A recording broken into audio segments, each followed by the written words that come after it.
Have you ever heard of a man who saw numbers as living, breathing things? A man who claimed that a goddess whispered the secrets of the universe to him through mathematical formulas. This isn't a fantasy novel. It's the true story of Srinivasa Ramanujan, one of the most brilliant and enigmatic minds in history. His journey from a small town in southern India to the hallowed halls of Cambridge University is a tale so extraordinary, it feels like a legend. How did a poor clerk, with almost no formal training in mathematics, come to revolutionize the field and leave a legacy that scientists are still deciphering a century later? Stick with me as we unravel the story of the man who knew infinity.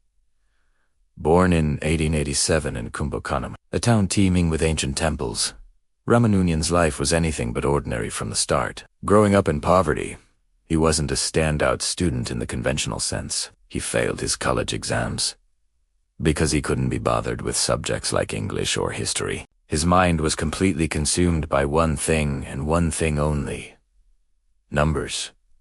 For him, they weren't just symbols on a page. They were divine tools, a language through which he could understand the cosmos. He would spend hours, days, even weeks, scribbling in his notebooks, filling them with theorems and formulas that seemed to spring from an otherworldly source. Where did this knowledge come from? Ramanujan himself had a simple, yet profound explanation. He credited his family deity, the goddess Namagiri Thair. He would often say, "An equation for me has no meaning unless it expresses a thought of God." He believed the complex mathematical ideas were visions, divine revelations granted to him in his dreams or during prayer. While this explanation baffled Western mathematicians, for Ramanujan, faith and mathematics were inseparable. His notebooks became his sacred texts, filled with thousands of results, identities, equations, and theorems, all discovered without the rigorous proofs that were standard in the West. He worked purely on intuition, a kind of instinctual leap into the deepest realms of mathematics. Imagine being a young man in early 20th century India, possessing a mind bursting with revolutionary ideas but having no one around you who could truly understand them. This was Ramanujan's reality. He worked as a simple clerk at the Madras Port Trust to support his family, but every spare moment was dedicated to his passion, desperate for recognition and validation.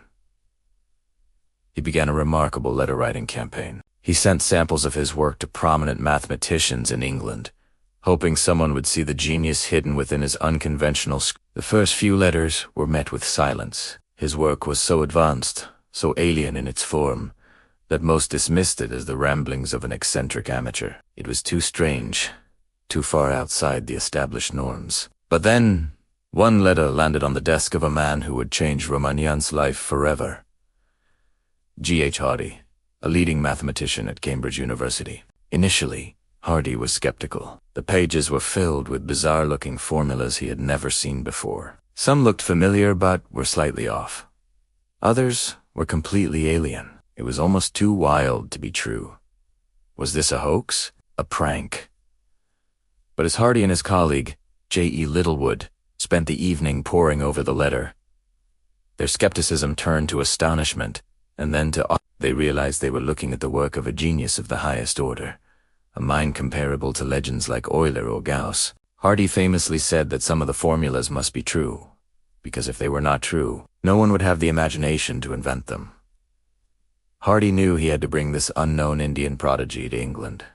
It was an unprecedented move. Convincing a devout Brahmin like Ramanujan to cross the black water, an act forbidden by his caste, was a monumental task. But Hardy's persistence, coupled with a dream in which the goddess Namagiri gave her blessing, finally convinced Ramanujan to embark on the journey of a lifetime. In 1914, he arrived at Cambridge, a world utterly different from the one he knew. The vibrant colors and spiritual warmth of his homeland were replaced by the gray, rigid, and often cold academic environment of England. It was a culture shock of immense proportions. He was a strict vegetarian in a country that barely understood the concept, and the damp, chilly weather was a constant struggle for his health. Despite the personal hardships, the collaboration between Ramanujan and Hardy became one of the most famous partnerships in the history of science. It was a true meeting of minds, but also a clash of styles. Hardy was the master of rigor and proof, the epitome of Western analytical thought.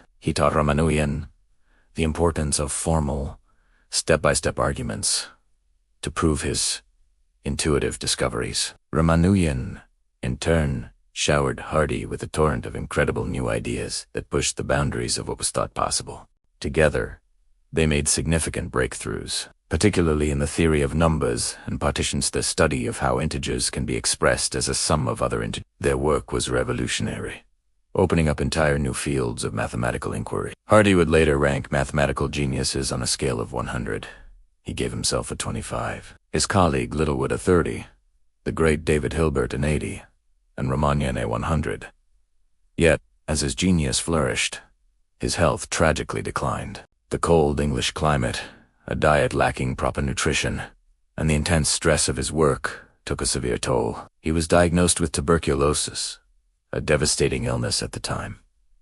Despite being gravely ill, his mind never stopped working. One of the most famous anecdotes comes from this period. Hardy visited Ramanujan in the hospital and remarked that the number of his taxi, 1729, was rather dull. Ramanujan, weak and frail, immediately replied, "No, it is a very interesting number.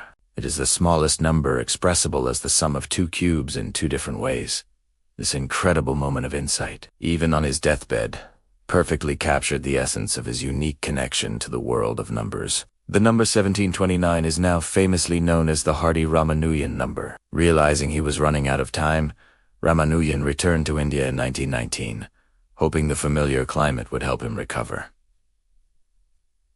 But it was too late. He passed away just a year later, at the tragically young age of 32. He left behind 3 notebooks and a lost notebook. A sheaf of papers discovered in the 1970s filled with over 4,000 theorems and formulas. This legacy has become a goldmine for mathematicians. For decades, researchers have been working to prove his claims and understand their implications. What's truly astonishing is how relevant his work remains. His formulas have found surprising applications in fields he could never have imagined, from computer science and crystallography to string theory and the study of black holes. A century later, the work of this self-taught mystic from a small Indian town is helping us understand the very fabric of the universe. So, who was Srinivasa? Was he a divinely inspired prophet of numbers, a once-in-a-generation intuitive genius, or simply a product of immense talent and relentless hard work? Perhaps he was all of these things. His story is a powerful reminder that genius can be found in the most unexpected places, and that the boundaries of human knowledge are only limited by our imagination. He challenges our very definition of what it means to be a mathematician, blending logic with intuition and science with spirituality. His life proves that sometimes the greatest leaps forward come not from following the rules, but from dreaming up a new game entirely. Thank you so much for joining me on this journey into the mind of a true original. If you found this story as fascinating as I do, please hit that like button and consider subscribing for more tales of incredible people who changed our world. Let us know in the comments which of Ramanujan's formulas you find the most mind-boggling. Until next time, stay curious.